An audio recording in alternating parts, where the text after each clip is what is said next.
अस्सलाम वालेकुम dear friends, कैसे हैं आप सब। आज का हमारा टॉपिक ऑफ डिस्कशन है माइग्रेन, यानी कि it is a form of headache जो हम डिस्कस करेंगे।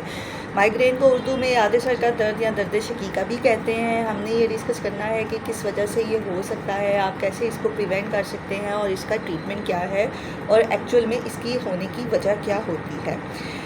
हेडेक जो है वो ज़ाते खुद एक अलामत है, ये कोई बीमारी नहीं है, ना ये कोई बीमारी का डायग्नोसिस है।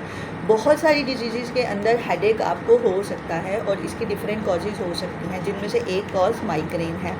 माइग्रेन में नॉर्मली होता क्या है कि किसी specific part of the brain में पेशेंट कंप्लेन करता है कि उसको दर्द हो रहा है। जैसे मोस्ट कॉमनली फ्रंटल हो सकती हैं, पैराइटल हो सकती है, शिपिटल पीछे गर्दन की साइड पे हो सकती है। इसके साथ इसमें बहुत सारे ना एसोसिएटेड सिम्टम्स आ जाते हैं, जैसे वॉमिट आ जाती है, चक्कर वगैरह आ जाते हैं, फोटोफोबिया हो जाता है, लाइट सेंसिटिविटी इंक्रीज़ हो जाती है पेशेंट की, मूड डिसेबिलिटीज़ वगैरह जो हैं वो इसमें इंक्लूड हो जाती हैं।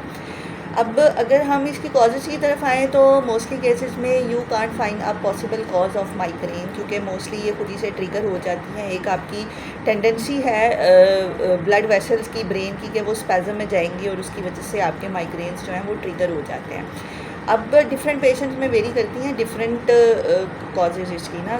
कुछ पेशेंट्स में ये ज़्यादा देर खाली पेट रहने की वजह से ट्रिगर हो जाती हैं, कुछ पेशेंट्स में ये ज़्यादा सोने की वजह से ट्रिगर हो जाती हैं, कुछ पेशेंट्स में कम सोने की वजह से ट्रिगर हो जाती हैं या लैक ऑफ स्लीप की वजह से ट्रिगर हो जाती हैं। बहुत सी इमोशनल डिस्टर्बेंसेस हैं जिनमें ये ट्रिगर हो जाती हैं, जैसे स्ट्रेस सिचुएशंस है, डिप्रेशन वगैरह है, डिप्रेसिव इलनेसेस, उनके अंदर ये ट्रिगर हो जाती हैं। इसके अलावा बहुत सारी मेडिसिन हैं, मोस्ट कॉमनली एस्ट्रोजेंस, प्रोजेस्टेरोन्स वगैरह, जो कि हम as a contraceptive pills use करते हैं या हार्मोनल थेरेपी के तौर पे यूज़ करते हैं आपके मेंस्ट्रुअल साइकिल्स को कंट्रोल करने के लिए।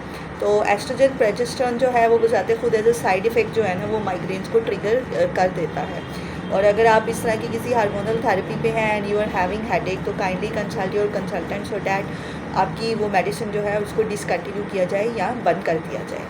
अच्छा, अब माइग्रेन जो है ना, ये एक ऐसी डिज़ीज़ है जिसको हम बिल्कुल ख़त्म नहीं कर सकते, इन फ्यूचर होने से रोक नहीं सकते। हाँ, जिस वक्त इसका अटैक हुआ है उस वक्त हम उसको मेडिसिन के साथ ट्रीट कर सकते हैं, लेकिन इन फ्यूचर माइग्रेन मरीज़ को ना हो, इस तरह का कोई ऐसा हमारे पास ट्रीटमेंट अवेलेबल नहीं है।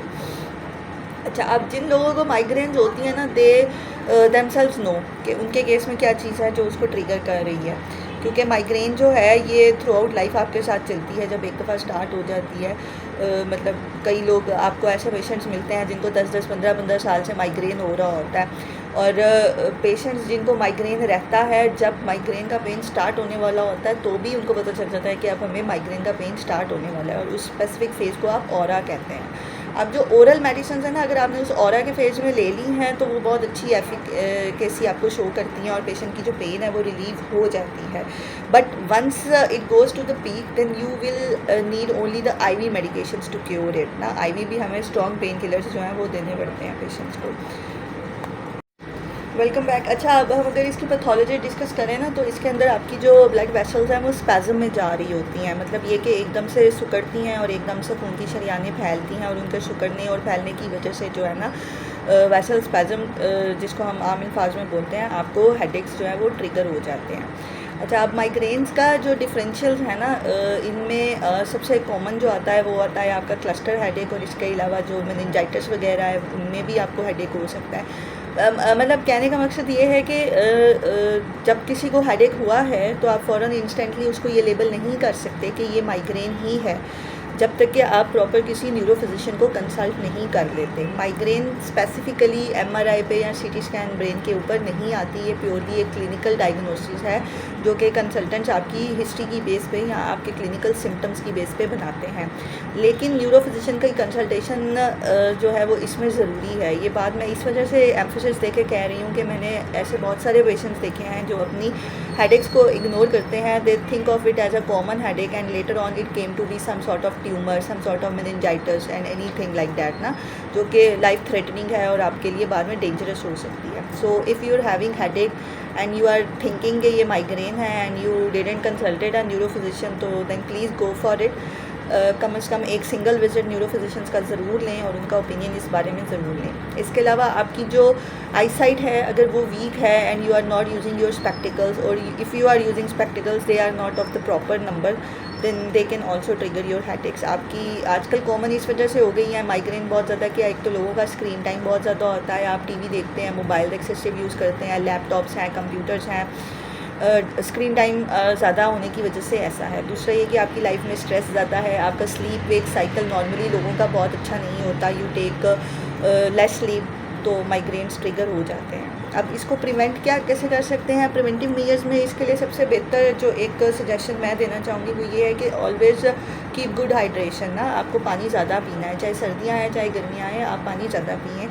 अगर आप सादा पानी नहीं पी सकते तो किसी भी फॉर्म में लिक्विड्स को आप ले सकते हैं, जैसे आप कोई फ्रेश जूसेस कंज्यूम कर सकते हैं, कोई लस्सी वगैरह लेना चाहते हैं वो ले सकते हैं। तो हाइड्रेशन जो है ना वो हेडेक्स को रिलीव करने में आपको बहुत हेल्प आउट करती है। इसके अलावा बहुत ज़्यादा जो फास्ट फूड है या ऑयली खाना है जिससे आपकी स्टमक की एसिडिटी बढ़ रही है, तो कई दफ़ा जर्ट की वजह से भी आपको हेडेक जो है वो ट्रिगर हो सकता है। अच्छा, अब इसका ट्रीटमेंट क्या है? मोस्टली ओवर द काउंटर आजकल बहुत कॉमन है, ट्रिप्टन, सुमाट्रिप्टन है, ज़ोल्मिट्रिप्टन है, ये सारी वो मेडिसिन हैं जो कॉमनली देखते हैं कि पेशेंट्स यूज़ कर रहे हैं, और ये इफ़ेक्टिव भी हैं but not in all cases.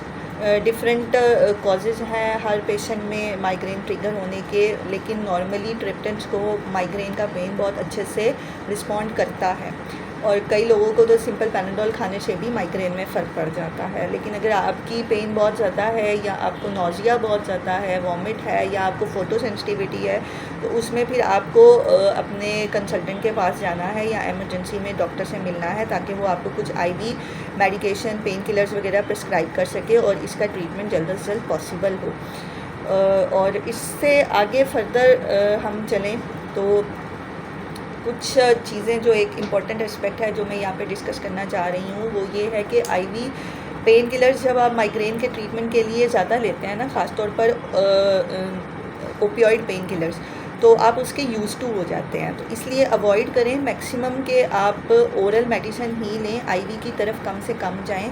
अगर बहुत ज़्यादा नागुज़ीर है तो फिर IV लगवाएं। और जैसे कि मैंने आपको बताया है कि अगर आपको ऑरा में आइडिया हो गया है कि आपको माइग्रेन ट्रिगर हो रहा है तो प्लीज़ अपनी ओरल मेडिसिन ले लें, उस वक्त ये इफ़ेक्टिव होगी। अगर एक दफ़ा ये पीक पे चली गई है तो ये सिर्फ इंजेक्शंस को ही रिस्पॉन्ड करेगी, फिर ओरल मेडिसिन इसके केस में इतनी ज़्यादा इफ़ेक्टिव नहीं रहेगी। तो इसलिए जब आपको लगता है कि आपको पेन स्टार्ट होने लगा है, आपको उसी वक्त जो है ना अपनी ओरल मेडिकेशन जो है वो इस्तेमाल कर लेनी चाहिए। तो आई होप आपको आज की डिस्कशन अच्छी लगी होगी। अगर आपको कंटेंट पसंद आया है तो please like, share and subscribe my channel. अल्लाह हाफिज़, टेक केयर।